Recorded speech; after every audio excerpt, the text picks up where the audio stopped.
আশ্চর্য, আমি বলছি তো যে আমি শুধু হুকুম তামিল করতাম, আমি না কিছু জানি না। একদম চুপ। তুমি ভুলে যাও না নীলমাধব মিত্তির, তুমি কিন্তু রানীমার দরবারে রয়েছো। তুমি যা জানো না জানো সবকিছু রানীমাকে বলবে, কেমন? রানীমা, রানীমা। দেখো দেয়ান সাহেব, এবার কেমন নাগে? আমাদের পিঠে যখন ওই শ্যামসাদের বাড়ি পড়তো, আমাদেরও এমনই নাগতো। মল্লিক মশাই, তা মল্লিক মশাই। আগে রানীমা, এই হলো নীলমাধব মিত্তির, ডোনাল্ড সাহেবের দেওয়ান।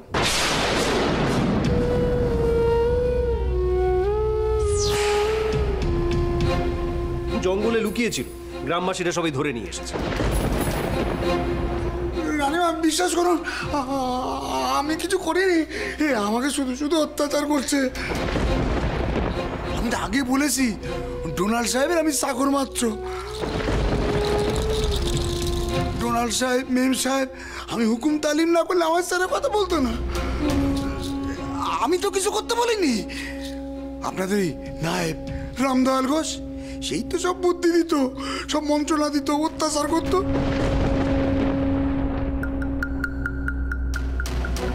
আগে ছেড়ে দিন না রানীমা।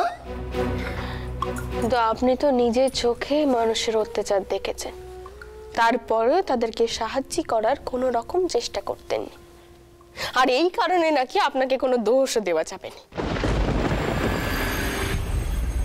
ও বাবা, তা কি কখনো হয়? যে মানুষ অন্যের অত্যাচার দেখেও চুপ করে থাকে, কোনো কথা কয়নি, সেও সমান দোষী।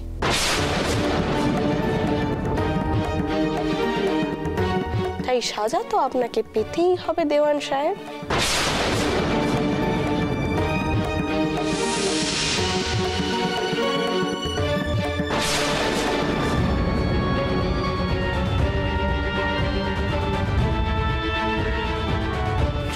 না রানীমা, আমার পরিবার আছে। হ্যাঁ, রমনাথ হয়ে যাবে রানীমা।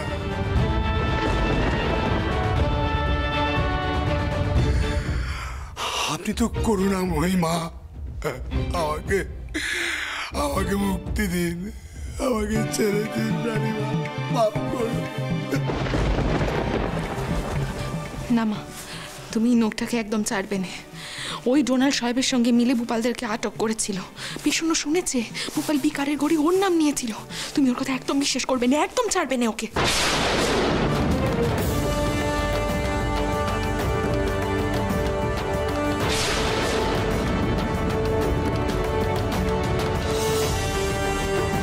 এখন সাধু সেজে লাভ নিয়ে দেওয়ান সাহেব, মনে পড়ে এই গ্রামের কত লোকজন তোমার সামনে হাত মুড়া ছিল? শুনেছিলে আমাদের কথা? তোমার পায়ে পড়েছিল, বলেছিল আমাদের জমি নিও নে, শুনেছিলে? তুমি আমাদের ধানের গলায় আগুন লাগিয়েছো, আমাদের জমির দলিল পত্র সব নিয়ে নিছো। এই সব কিছু তোমার কাজ ছিল। হ্যাঁ, সেই সব কিছু জবাব দেওয়ার সময় তো চলে এসেছে এখন দেওয়ান সাহেব। আপনি বলুন জমির দলিল কোথায় রেখেছেন?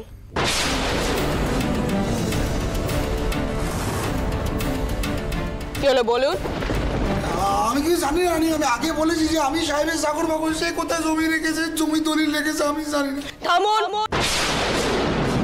আর একখানাও মিছে কথা কইবেন না আপনি আমার সম্মুখে।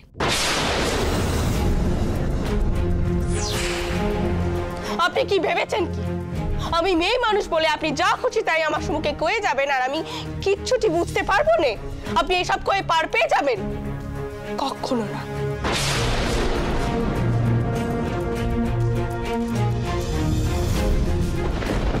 আমার জামাই, নাচ জামাই, নাতি, তারা সকলে মরতে যাচ্ছিল। আপনি আমার পেজাদের ওপর যা নয় তাই অত্যাচার করেছেন, তাদেরকে জোর করে নীল চাষ পর্যন্ত করিয়েছেন। ওরা যে আপনাকে পরাণে বাঁধিয়ে এখানে নিয়ে এনেছে তাই তো অনেক।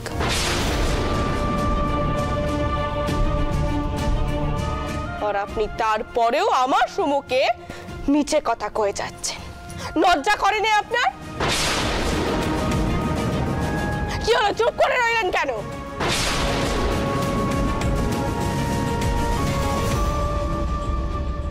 দাশরথী, আজ্ঞা রানীমা। ওনাকে তুমি নিয়ে যাও। যতক্ষণে উনি সব সত্যি কথা কইছেন আর সব দলিল ফেরত দিচ্ছেন, ততক্ষণ তুমি ভালো করে ওনার খাতিরদারি করবে, কেমন? আমার জানা প্রয়োজন ওই সাহেব কোতোয়ালিতে গিয়ে আমার আর আমার পেজাদের নামে নানা রকম মিছে কথা কয়েছে। এই দেওয়ানও যদি এখন একই কথা কয়, তাহলে তো বড় বাবুরা তাই বিশ্বাস করতে বাধ্য হবে। ওই জমির দলিল কিন্তু আমার ফেরত চাই দেওয়ান সাহেব। আমার পেজারা কোনো জমি হারাবে না, আর তারা নীলকুঠি পোড়ার মিছে বদনামও ঘাড়ি নেবে না। আর এই সব কিছু সাক্ষী হবেন আপনি নীলমাধব বাবু।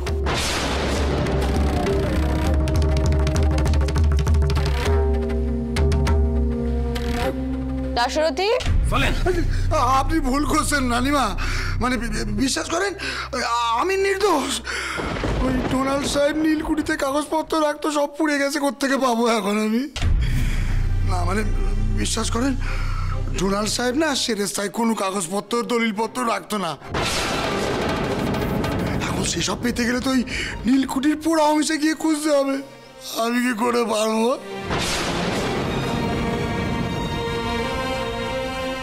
কি রানীমা, ওই জমি ফেরত পেয়ে বা কি হবে? আর ওখানে তো ধান বোনা যাবে না। সত্যি তো, আমি তো এই কথা একবারও ভেবে দেখিনি কত। এগে রানীমা, আমাদের যা ক্ষতি হওয়া সে তো হয়েইছে, তবে আপাতত আমরা শান্তি পাচ্ছি যে আমাদের আর কোনো ক্ষতি হবে না। না না রতন, তা হয়নি। মল্লিক মশাই, আপনি ভালো করে খোঁজ খবর করুন, কে কত জমি হারিয়েছে, কার কত জমি নষ্ট হয়েছে।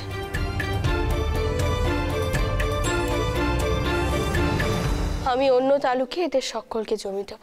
তোমার তুলনা তুমি, তোমার তুলনা সেখানে গিয়ে ওরা সকলে চাষ করবে। করুণাময়ী রানী রাসমণি, করুণাময়ী রানী। ওমা, এই তুমি কি কইছো? সবাইকে অন্য তালুকে জমি দেবে? সে তো অনেক জমি হয়ে যাবে। হোক নি পদ্ম, তাতে অনেক জমি হোক।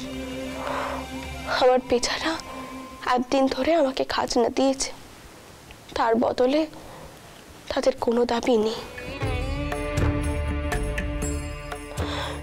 মল্লিক মশাই, আপনি কিছু লোকজনকে নিয়ে নীলকুঠিতে যান, অবশিষ্ট যা পান সেখান থেকে উদ্ধার করুন। 4-5 বছর পর মকিমপুরের জমি যখন আবার ধান চাষের যোগ্য হবে, তখন ওরা আবার এখানে ফিরে এসে চাষ করবে।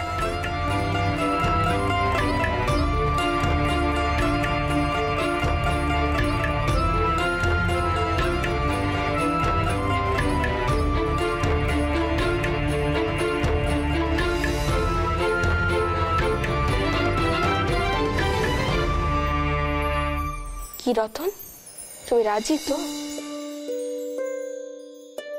কেউ কোনো জবাব দিচ্ছ না কেন? তোমরা রাজি তো? আগে রানীমা, আপনি আমাদের মা, আপনার কত দয়া এই গরিব পেজাদের ওপর। এই সকলে মিলে বলো জয় রানীমা।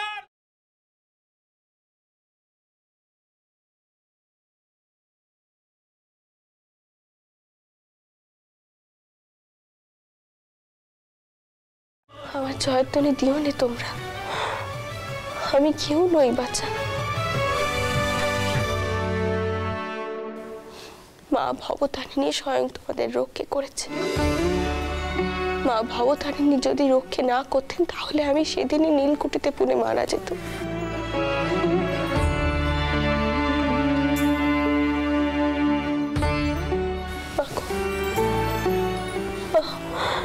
এই গরিব চাষিদের তুমি রক্ষে করো, ওদের খুব কষ্ট, আর একদিন অনেক কষ্ট সহ্য করেছে। আর নয় মা, তুমি এখন ওদের ভরসা, মা তুমি এখন ওদের ভরসা।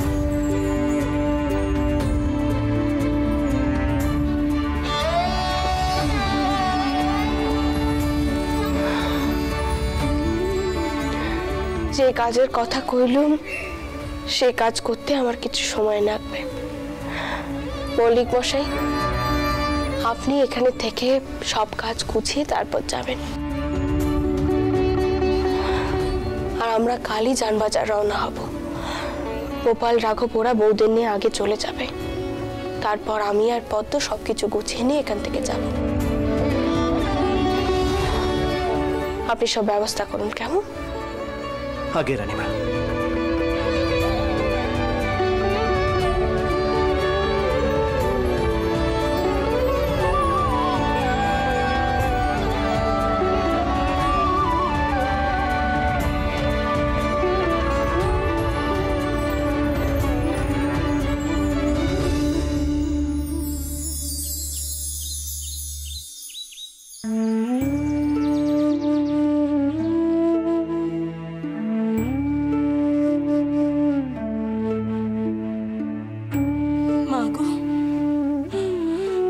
আমার আর অন্য কোনো দেবতার দুয়ারে অত্যেতে পড়ে থাকার অবস্থা নেই গো।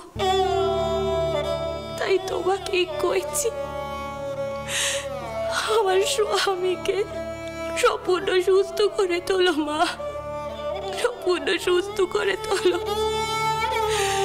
দরকারে তুমি আমার পরাণ কানা নিয়ে নাও, কিন্তু আমার স্বামীকে সুস্থ করে তোলো।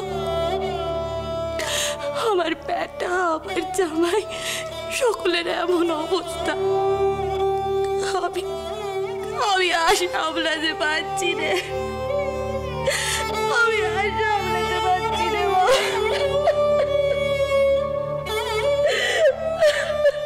এসো, সাবধানে নিয়ে এসো। এসো, আস্তে আস্তে নিয়ে এসো। রাখো রাখো, এখানে রাখো, আস্তে আস্তে সাবধানে। হ্যাঁ, ঠিক আছে।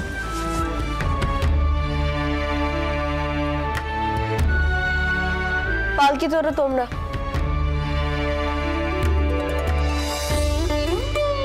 দেখে আস্তে আস্তে।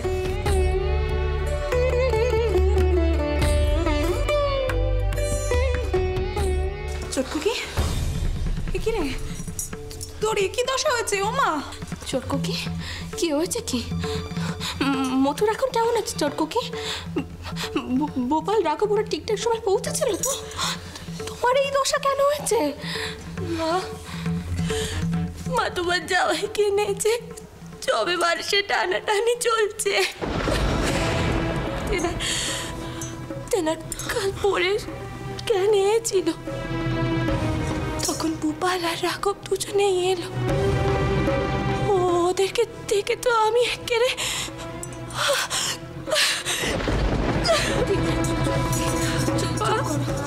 তুমি আমায় কইতে পারো আমরা কি এমন পাপ করেছি যে ঠাকুর আমাদেরকে এত বড় একখানে সাজা দিচ্ছে? আমরা কি পাপ করেছি? ছোট ঠাকুরকে যে একবার এখানে ডেকে পাঠাবো তারও কোনো উপায় নেই। দিদি, তোমাদের থেকে যে আমি তো স্বস্তি পেয়েছি না, কি করে কইবো তোমাদের? আমি না বড় স্বস্তি পেয়েছি। ঠিক আছে, আমি জানি চটকুকি, মথুরকে নিয়ে একা একা তোমার কি আলো হয়েছিল এখানে। জানো তো চটকুকি, বিষণ্ণ কমলা বারবার তোমার কথা কইছিল, ওখানে বারবার কইছিল।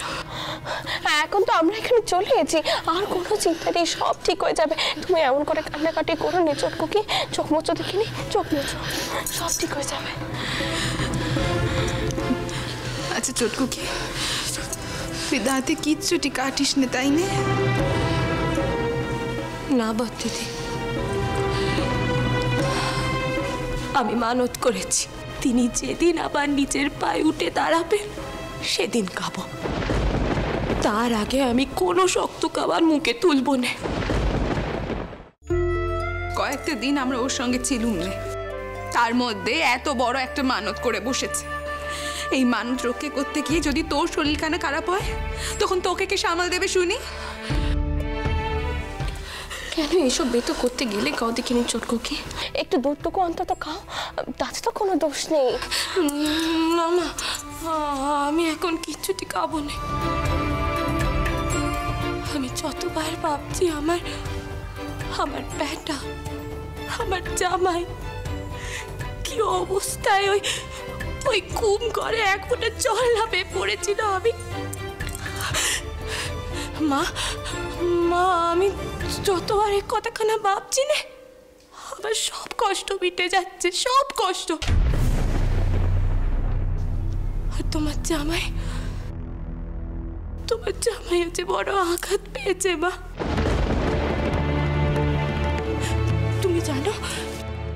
তুমি জানো দারিকা কইছিল ওই নীলকর সাহেবের সঙ্গে তেনার নাকি এখানে বড় লড়াই হয়েছে। তুমি এসো, তুমি দেখবে চলো। তিনি না পায়েও বড় আঘাত পেয়েছে। শুধু একখানাই স্বস্তি, ভূপাল আর রাঘব অনেকখানি সুস্থ হয়ে উঠেছে। জয় মা।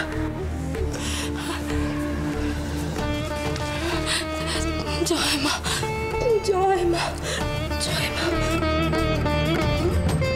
পদ্ম, তুমি এক কাজ করো, তুমি বরং নিয়ে ধুয়ে নাও, আমি ততক্ষণ মতুরকে দেখে আসছি। কেমন? মা, আমিও যাব তোমার সঙ্গে মতুর বাবুকে দেখতে। জানো তো মা, আমার মনটাও না বড় অস্থির অস্থির করছে। মতুর বাবু যতই আমাকে ওনার শত্রুর বাবুন না কেন, উনি তো আমার বোনের স্বামী। এই কথাটা আমি বলবো কেমন করে? আমিও যাবো মা তোমার সঙ্গে।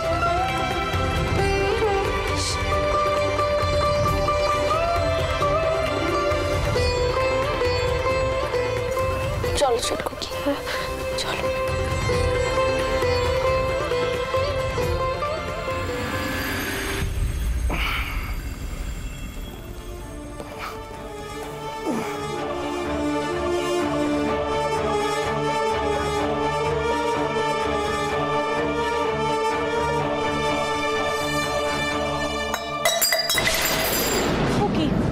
কি বললো কি? এটা আবার কি করে বললো? আচ্ছা আপনি একটু সোজা বসুন তো দেখি। আমাকে তো একবার ডাকতে পারতেন, আপনার জন্য তো এখানে জি চাকর কেউ কয়ে গেছি আমি। না ঠিক আছে, ওই গিলাসখানা তুলতে গিয়ে হাতে ঠিক জোর পেলুম না। তা মা আপনি ভালো আছেন তো? আপনারা যে নিরাপদে ফিরে এসেছেন এই অনেক। তুমি এখন কেমন আছো মতুর? বাড়ি কষ্ট হচ্ছে তাই না? আচ্ছা আমি বরং একবার মতির মাকে পাঠিয়ে দিই, সব জল টল পড়ে আছে, পরিষ্কার করে দেবে। চটকুকি তুই বেশি চিন্তা করিস না কেমন, আমি পাঠিয়ে দিচ্ছি। বড় দিদি আপনি সুস্থ আছেন? সত্যি আমাদের জন্য আপনাদের নীলকর সাহেবের মুখোমুখি হতে হলো। কোথায় আমরা আপনাদের রক্ষা করব তা না। কেন মতুর বাবু, এতকাল ধরে আপনি তো কয়ে এসেছেন যে একটা ছেলে আর মেয়ে ছেলের মধ্যে নাকি কোনো পার্থক্য নেই। আর তাছাড়া আপনি তো বারবার ছোট খুকিকে বলতেন যে ছোটবেলায় সে নাটি খেলতো, এখন কেন সাহস করে পিতিবেদ করেনি। তাহলে একবার যদি আমরা আপনাদের কাজ করেও থাকি তাতে আপনারা তো আপত্তি কিসের শুনি? এত নজ্জাই বা পাচ্ছেন কেন আপনি? তাছাড়া সব বিষয় যে আপনাকে কৃতিত্ব নিতে হবে এমন কিন্তু কোথাও লেখা নেই। এই যে আপনি চারটে কথা শোনালেন, এবার মনে হচ্ছে আমি সুস্থ আছি, সবকিছু স্বাভাবিক। না আপনি কথা না শোনালে মনে হতো আমি এখনো অসুস্থ, এখনো সুস্থ হয়নি আর কি। এইবার মনে হচ্ছে সব ঠিক আছে। দেখুন মতুর বাবু, আপনার এই কথার উত্তর কিন্তু আমি এখনো দিতে পারতুম, কিন্তু কথায় কথা বাড়ে, তার উপর আপনি আবার অসুস্থ। আর আপনার স্ত্রী সে তো আপনার জন্য মানত করেছেন যে যতক্ষণ না আপনি সম্পূর্ণভাবে সুস্থ হয়ে উঠবেন ততক্ষণ সে দাঁতে কুটোটি অবধি কাটবেন। তাহলে এখন যদি আপনি আপনাকে কথা বলাই তাহলে তো বলবে যে আমার জন্য আপনি আর অসুস্থ হয়ে যাচ্ছেন। যাকে যাক, এসব কথা নয় তোলা থাকলো, পরে হবে। শোনো মা, আমি ওদিকটা যাচ্ছি। হ্যাঁ চটকুকি তুই বেশি চিন্তা করিস না কেমন, সব ঠিক হয়ে যাবে। এসব কি শুনছি মা? আপনার ছোট মেয়েকে একবার জিজ্ঞেস করুন তো কি ধরনের সংস্কার।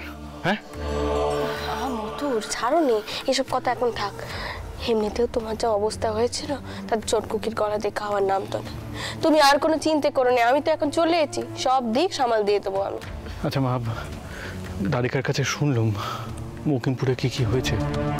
আচ্ছা, ওই প্রজাদের এখন কি কি কি ব্যবস্থা করা হয়েছে? তাদের ওই দুরবস্থা দেখে না আমি একেবারে আটকে উঠেছিলাম, জানেন? আমি তাদের জন্যই জমির ব্যবস্থা করেছি মতো। যা হওয়া তা তো হয়ে গেছে। ভবিষ্যতে তাদের যেন কোনো রকম দুর্দশার মুখে না পড়তে হয়, সেই দায়িত্বে আমি মল্লিক মশাইয়ের উপর দিয়েছি।